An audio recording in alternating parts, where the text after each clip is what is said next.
지금부터는 일반 문서류 외에 보건 처리 사례를 소개하도록 하겠습니다. 먼저 도면류입니다.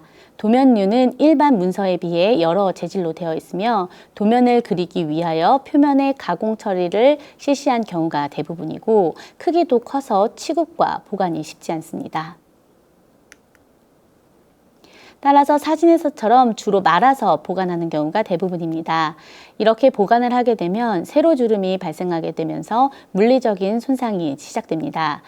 그리고 도면, 표면 가공 처리에 의한 화학적 손상 등이 복합적으로 작용하면서 찢김, 변색, 결실 등의 훼손이 발생하게 됩니다. 도면의 재질과 손상 원인에 따라 보건 처리 방법은 달라질 수 있으나 도면류의 보건 처리 과정도 앞서 살펴봤던 일반 문서류의 보건 처리와는 크게 다르지 않아 처리 과정은 생략하도록 하고 보건 처리 전후 이미지와 보존 방법을 설명드리도록 하겠습니다. 앞서 설명드렸던 것처럼 보존 처리 전 과정을 마친 도면의 보건 처리 전후 사진입니다.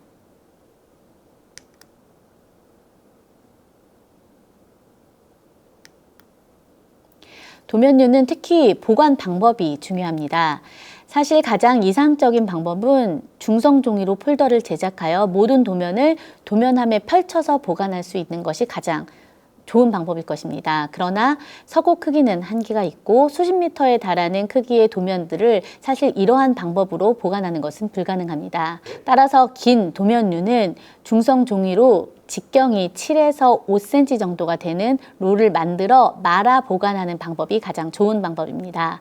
보시는 것처럼 중성 롤에 도면을 말아서 롤 가운데에 기록물명을 기입하고 이 롤보다 직경이 조금 더 큰 고정된 도면 보관용 공간을 마련하여 도면을 끼워서 보관하는 이 방법은 도면을 안전하게 보존 관리할 수 있을 뿐 아니라 공간도 효율적으로 사용할 수 있습니다. 다음은 국가 위기 상황에 발생되는 종이 기록물의 응급 보건 처리 사례입니다. 사실 이러한 위기 상황은 발생하지 않는 것이 가장 좋지만 혹시 모를 사고에 대비하는 것도 매우 중요한 일이므로 응급 보건 처리 사례를 하나 소개하고자 합니다. 한국에서는 지난 2014년 4월 여객선이 침몰하여 많은 인명피해를 입은 사고가 있었습니다. 그리고 2017년 4월 사고가 난 지 정확히 3년 만에 침몰했던 배를 바닷속에서 인양하였습니다. 사고 원인을 규명하기 위하여 침몰되어 있던 배의 인양을 결정하게 된 건데요. 인양 후에도 선체 외부를 살피느라 약 2달 후부터 선체 안에 있었던 기록물들을 수습하기 시작했습니다. 사고 후 3년 동안 바닷물 속에 있었던 그리고 인양되어 약 2달간 불안정한 온습도에 노출되어 방치 아닌 방치가 됐던 기록물들을 응급으로 보건 처리해야 하는 상황이었습니다. 수습되어 온 기록물의 상태입니다. 종이의 가장자리는 물론 기록물 전체가 곰팡이 등으로 부식되어 종이의 형태를 완전히 잃고 만지면 젤리처럼 말랑거리는 느낌마저 드는 정도였습니다. 진흙, 배에서 흘러나온 기름 등이 뒤섞여 기록물이라는 것조차 알아보기 힘든 정도의 심각한 훼손이 진행된 상태였습니다. 또한 유성펜이나 연필 등과 같이 물에 녹지 않은 필기도구를 사용한 경우에는 다행히 간혹 기록이 남아있긴 했지만 수성펜으로 사용된 기록의 경우 모두 휘발되어 기록을 알아볼 수 없었습니다. 먼저 바닷물 속에서 3년간 침수되어 있던 기록물이 더 이상 염분과 펄, 기름에 의한 훼손이 진행되지 않도록 여과수를 이용하여 클리닝을 실시하였습니다. 수조에 담그거나 물이 빠질 수 있는 망 위에서 스프레이를 분사하여 염분과 오염물질을 제거하였습니다. 클리닝을 실시한 후 수분이 날아가지 않도록 지퍼팩에 밀봉하여 영하 20도씨의 냉동고에 보관하였습니다. 종이 기록물이 수침 피해를 입었을 때 48시간 이내에 응급 조치를 할 수 없을 경우 마이너스 20도에서 마이너스 30도씨에서 반드시 동결을 시켜야 합니다. 그렇지 않으면 곰팡이 등 미생물이 생장하여 기록물의 훼손이 급격하게 진행될 수 있기 때문입니다.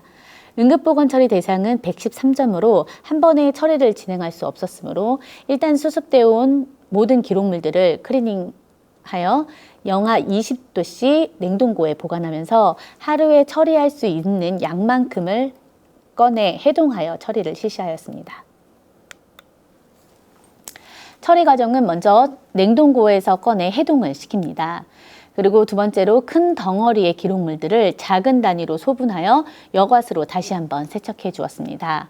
그리고 수조에 적당한 물을 넣고 물속에서 지지 용지를 대어서 한 장씩 한 장씩 분리하는 방식으로 해체를 진행하였습니다.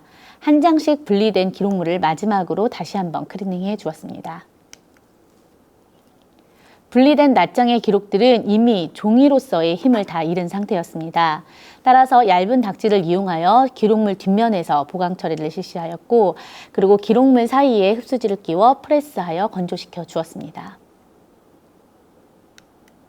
뒷면에 셀룰로스 함량이 높은 얇은 닥지를 부착하여 보강해 줌으로써 원본 두께를 최대한 유지한 상태에서 약화되었던 지력을 회복시켜 취급 시 용이성을 확보하였습니다.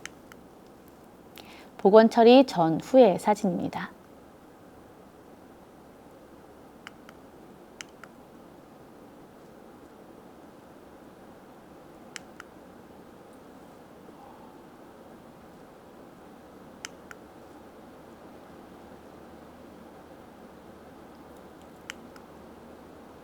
낱장으로 해체하여 보강 처리 작업을 완료하고 오랜 수침으로 휘발 탈색된 기록 판독을 실시하였습니다. 휘발된 기록물 중 피른이 남아있는 기록물들은 분광 이미지 비교 감식기로 적외선, 자외선 등 다양한 파장의 빛과 필더를 선택적으로 비추어 흐려진 글씨가 가장 선명하게 보이는 조건을 찾아 글자를 복원하였습니다. 이 장비는 주로 화폐 위변조 감정 등에 활용되는 정밀한 장비입니다.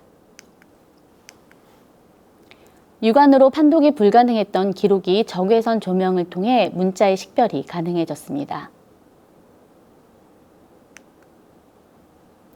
보이시는 슬라이드는 왼쪽부터 처리 전, 그리고 가운데가 처리 후, 그리고 마지막이 분광 이미지 비교 감식기를 이용하여 가독성을 향상시킨 사진입니다.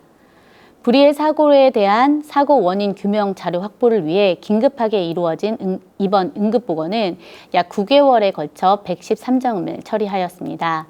오염 제거, 종이 강화 처리를 통해 훼손이 심화된 기록물들의 물리적 취급이 가능하게 되었고, 향해 로그 기록 등 중요 기록물의 판독 및 활용이 가능하게 되었던 사례를 소개드렸습니다. 네, 지금까지 종이 기록물 복원 처리에 대해 발표드렸습니다. 이상으로 발표를 마치겠습니다. 감사합니다.